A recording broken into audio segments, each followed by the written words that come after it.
de retour d'emballage au prix de consignation, on va seulement effectuer une contrepassation pour annuler le montant de consignation.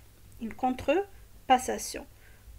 Ce qui est crédité, on va le débiter, ou le compte débité, on va le créditer. Donc on va débiter client dette pour emballage et matériel consigné, 44,25 avec le montant de 200, et créditer client 200.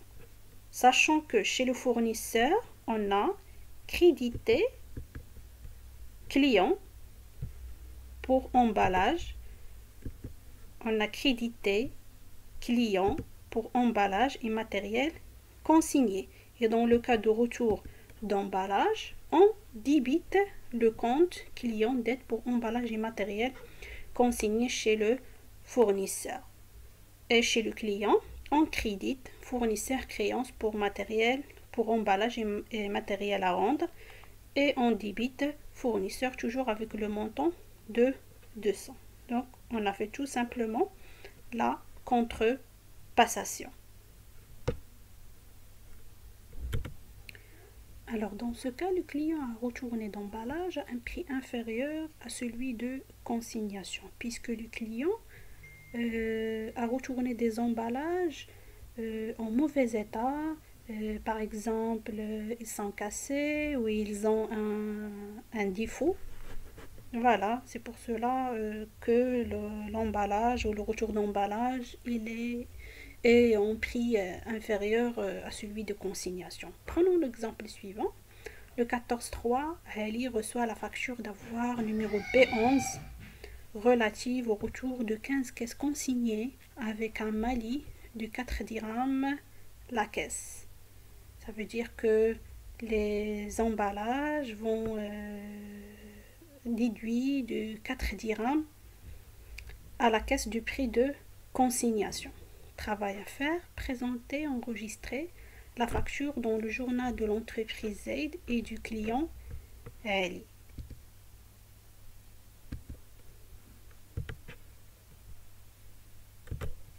Alors, le client va restituer 15 caisses consignées, mais le prix ne sera pas 300 dirhams, sera déduit de 4 dirhams pour chaque caisse. Donc 4 fois 15, c'est 60.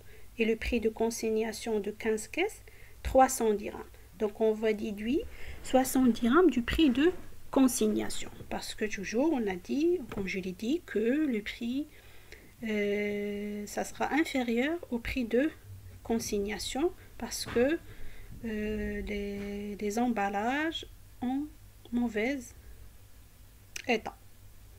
Voilà, on déduit 4 dirhams pour chaque caisse. Donc 15 fois 4, c'est 60. 300 moins 60. Et on va multiplier 60 fois 20%. Donc lorsque l'emballage a retourné en mauvais état, elle est soumise à la TVA. Donc on multiplie 60 fois 12. Après, on déduit 60 et 12. 300 moins 60 moins 12. On nous donne 228 dirhams. Dans ce cas, le client va subir une charge enregistrée au débit avec le compte Mali emballage rendu 61 317 avec le montant 60 dirhams. Et par contre, chez le fournisseur, va réaliser un produit enregistré au crédit, bonne reprise d'emballage consigné, toujours avec le montant 60 dirhams. Alors, on crédite chez le fournisseur, client dette pour emballage et matériel consigné, et on crédite bonne reprise d'emballage consigné et à TVA facturé avec le montant 12 et on crédite client avec le montant 228 dirhams.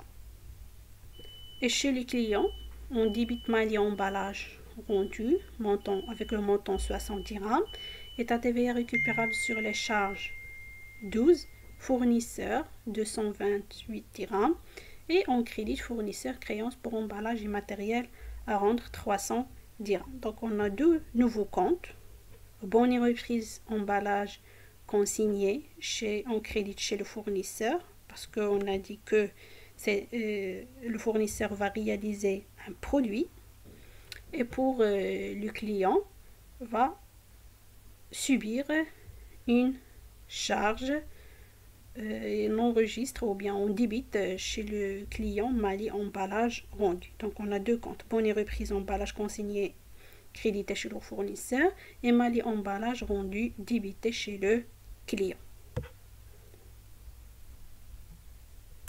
Donc la remarque qu'on ajoute ici que la consignation d'emballage n'est pas soumise à la TVA, mais lorsqu'on déduit une somme de la valeur réelle de la consignation d'emballage, cette valeur est déduite,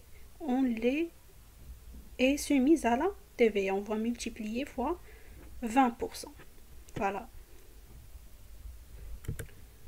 On passe au quatrième cas, le non-retour d'emballage. La consignation d'emballage se transforme en une vente de produits accessoires, c'est-à-dire lorsque le client ou bien le client peut ne pas restituer les emballages à son fournisseur. Dans ce cas, la non-restitution ou bien le non-retour d'emballage est considéré comme un achat pour le client et comme une vente par le fournisseur.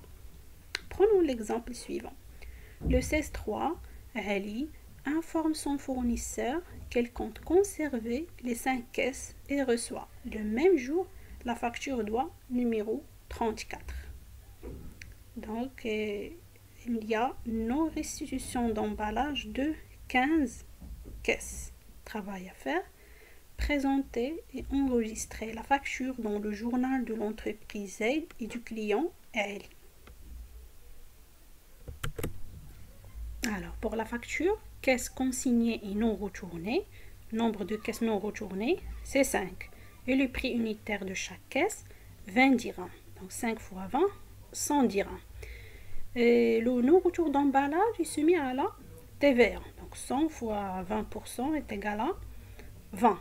La consignation, 100 dirhams. C'est le prix de garantie donné par le client à son fournisseur. Bien sûr, le non-retour d'emballage par le client, le fournisseur va garder chez lui le prix de consignation. Donc, pour le calcul, 100 plus 20 moins 100, c'est 20. Voilà. Pour l'enregistrement comptable, chez le fournisseur et chez le client, quand je l'ai dit que le non-retour d'emballage est considéré chez le fournisseur comme une vente. C'est pour cela qu'on crédite autre vente et produits accessoires avec un montant 100 dirhams. État TVA facturé 20. Et on débite client dette pour emballage et matériel consigné et on débite client. Et chez les clients, on a dit que le non-retour d'emballage est considéré comme achat d'emballage récupérable non identifiable et on débite aussi état TVA récupérable sur les charges. Et on crédite fournisseur créance pour emballage et matériel à rendre et on crédite fournisseur 20. Voilà, j'en ai terminé